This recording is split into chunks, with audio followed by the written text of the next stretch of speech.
It's happened. We're here. It's the fantasy playoffs for 2025, and we have got all of the best waiver ads, and most importantly, the guys you need to drop out of those teams for that fantasy playoff run on the Fantasy First Down.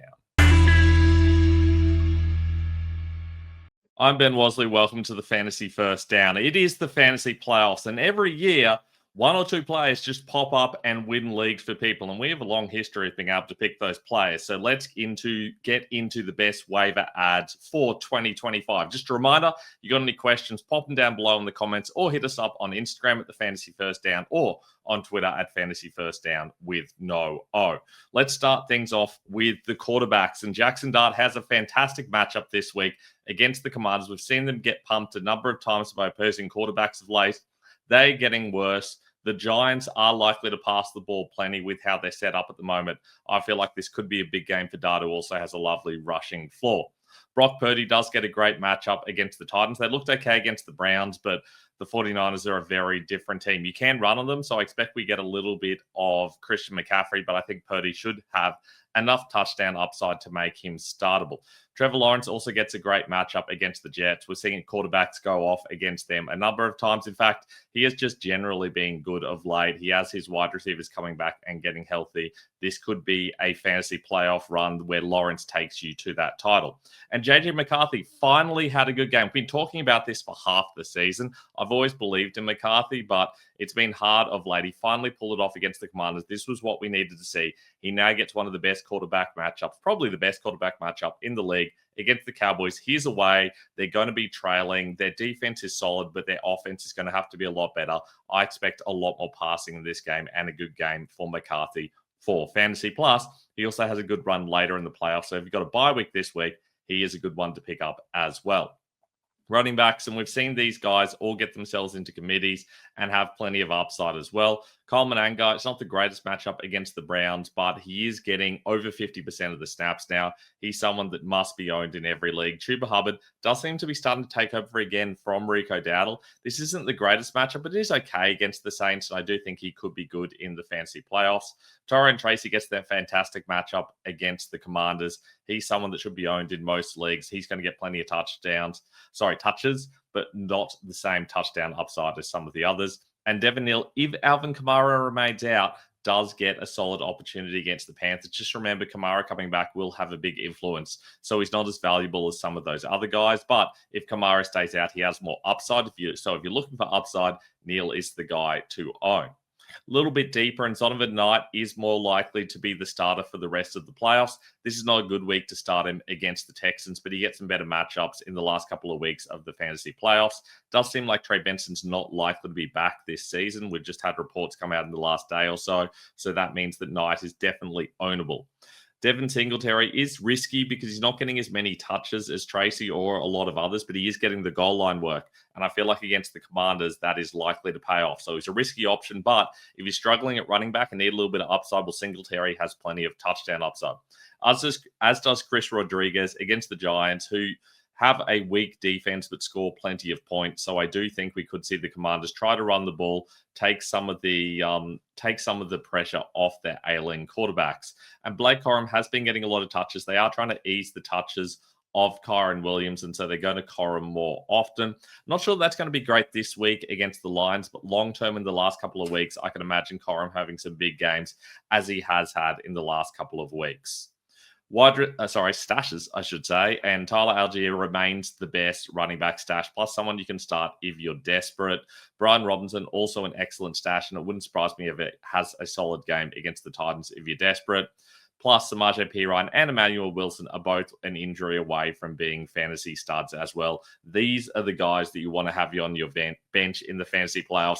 They are more valuable to me than someone like a Tony Pollard, who, while he was good this week, is not likely to pop up and do much during the fantasy playoffs. You're more likely to get value from one of these guys.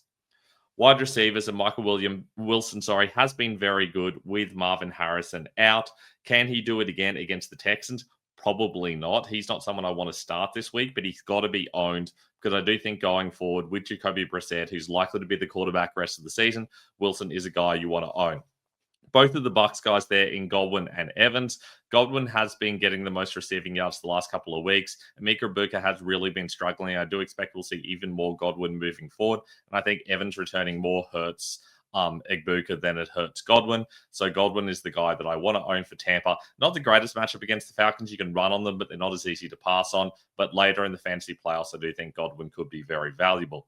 Christian Watson takes on the Broncos. That is a bad matchup, but he is turning into the clear number one for the Packers. He's someone I'm interested in owning, as well as Jaden Reed, who came back last week and looks exactly like Jaden Reed usually does. A whole heap of checkdowns. That could be useful against the Broncos. He's probably going to be the more interesting one in a deeper league to start, though you still kind of have to start Watson if you have him. In most non-shallow leagues, he's very startable. Jaden Higgins, it's an okay matchup against the Cardinals. He's going to have touchdown upside, but I wouldn't necessarily be starting him this week, but I would definitely be going out and getting him because the upside is big. And if Nico Collins has an injury, I feel like Higgins could really step up in the fantasy playoffs. Devaughn Vele was a little bit disappointing because the whole pass offense didn't need to do much. It was mostly run game. I think that could change in the playoffs. Vele has a heap of upside. He's playing a full slate of snaps, and we're seeing the Saints be willing to move the ball through the air. Adonai Mitchell and also John Mechie, who's on the next page, get a fantastic matchup against the Jaguars. They're guys that I'm keen on starting this week. What doesn't matter whether it's Brady Cook or Tyrod Taylor, we're going to see them have to pass the ball. You cannot run on the Jags. We're going to see the ball moving through the air for the Jets, and both of those guys are useful for me. Pat Bryant has taken over from Troy Franklin as being the number 2 receiver for the Broncos. Against the Packers, they're going to have to attack because we know the Packers are going to score some points. They're not going to be able to just keep it on the ground the whole time. Bryant could have another solid game. He's available in the vast majority of leagues, and you should be picking him up. Luther Burden, we haven't really seen himself establish himself into the clear number 2 role. In fact, even with the injury to Rome Odunze, we saw the Burden still wasn't out there in 12 personnel situations. We saw him behind Olamide Zacchaeus. He's getting more snaps, but ultimately he's still not out there on every snap, and that makes him hard to trust, even though he's getting a heap of targets. Not a good matchup for him this week, but moving forward, if we see it in the next week or two, he might be good, so he's worth picking up. And Jameer DK, in a very deep league, is someone who is valuable, as is Alec Imanor, but in most leagues, he's not someone that you're going to want to start. He does have more upside than most others available in very deep leagues, though. Tight ends, and we saw Harold Fannin pop off last week. He's someone I ranked very high last week. Doesn't have the greatest matchup this week, but I still think he's going to be one of their main passing options moving forward. Shador Sanders seems to really like him, and David Njoku's injury really helps Fannin as well. He's out there for more 11 personnel situations now. Dalton Kincaid, he's running so few snaps. It makes him really hard to trust, but his target rate is incredible. When he's out there, he's getting the ball on like a third of snaps, or at least a third of route run, which is absolutely incredible. Brendan Strange has been very solid, but wasn't needed much last week. That may be the case again this week, but I still feel like he's someone that's worth owning in general. There's not a lot of good tight ends out there that are available in most leagues, and Strange is one who is. If you're desperate for a tight end, if you've had an injury to a Zach Ertz, something like that, you should have Strange. In fact, you should have Strange anyway. But Strange is worth picking up in most leagues. And AJ Barner, if you're desperate, is someone you can pick up. He's doing a lot of like tush push stuff, and that gives him touchdown upside. Plus, this is the sort of matchup where we could see Barner get involved. He is far more riskier than a lot of the others, but if you're in a deep league where you're a bit desperate, Barner is worth picking up. Kickers and DSTs. I targeted the Jets and Ravens last week, and it absolutely paid off. Riley Patterson went huge, as did the Dolphins defense. Well, I'm using Cam Little against the Jets. I think he could have a very good game. Just remember with kickers, always check the weather before you slot them in. If it's a heavy snow game or if it's really bad rain, then you kind of want to ease off them. Evan McPherson, meanwhile, against the Ravens, who are also a top 3 kicker matchup. McPherson has been solid of late. Kicker number 7 on the season. That's mostly been of late. He's another guy that I definitely want to be starting. DST-wise, and there's no fantastic situations I love for DSTs, but anyone taking on the Titans is worth owning. That's the 49ers this week, even though they have been disappointing in general this season. And the Bears take on the Browns, who have been very up and down, but I do think they could have a good week. I'm not in love with either of these DST matchups. Don't be spending all your fab just to get these guys. I also don't mind the Saints as well. They have a fantastic fantasy slate coming up. Not so much this week, though it's solid, but in week 16 and 17, they're a team I want to own as well, so you can stash them if you need to. Droppables, and for running backs, Nick Chubb is injured. Ollie Gordon is now sharing with Jalen Wright, maybe even behind him as the backup. There's just no upside there, and I've been trying to get rid of Bill for ages. Ja'Cory Krosky-Merritt is well behind Chris Rodriguez. You can definitely drop him. In a shallower league, I'm considering dropping both of the Chiefs running backs. They're kind of splitting now. Hunt is no longer as trustworthy as he was. They've got some tough matchups. I just don't like this situation. In a shallower league, there's probably better options. Bashal Tutin's definitely droppable. If you're not using him as a stash, and stashes are less valuable this late in the season, he barely got a touch last week. It is all Travis Etienne, and for that reason, Tutin is someone that I'm getting rid of in a lot of leagues. Same thing with Kamani Vidal. We saw Marion Hampton come back in. I got to admit, I'm recording this when I've only watched half of the Chargers game. Assuming there's no injury to Hampton or anything like that, then I'm happy to drop Vidal. Wide receivers, and a couple of hotter takes here. Troy Franklin, he's now only splitting wide receiver 3 snaps with Marvin Mims. He's droppable in pretty much every league for me.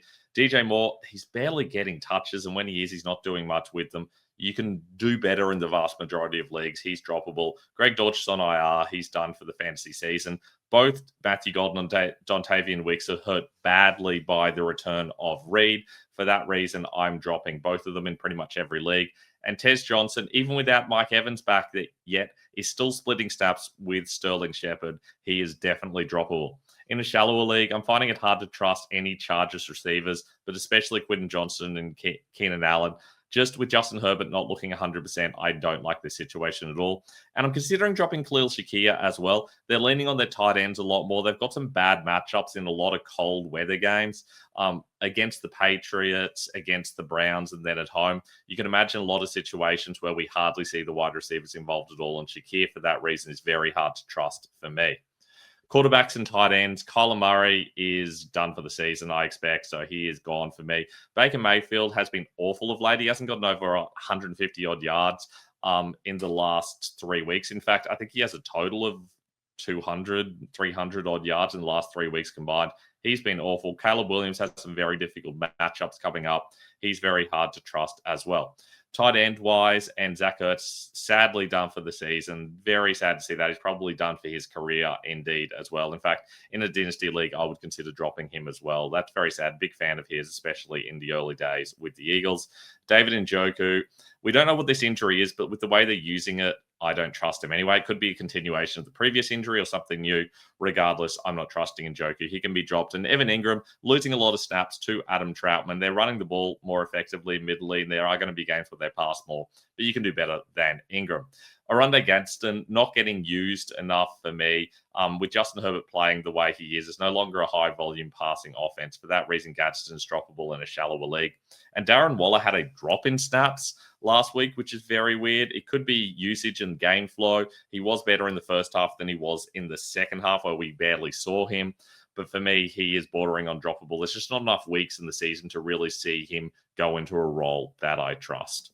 And that's all we have for week 15. If you've got any questions, hit me up on my socials or in the comments below. Plus, it'd be great if you could like and subscribe on YouTube. I will see you guys in the coming days for more videos. And make sure you go check out ffdfantasyfootball.com if you want my award-winning rankings. Good luck for your fantasy playoffs.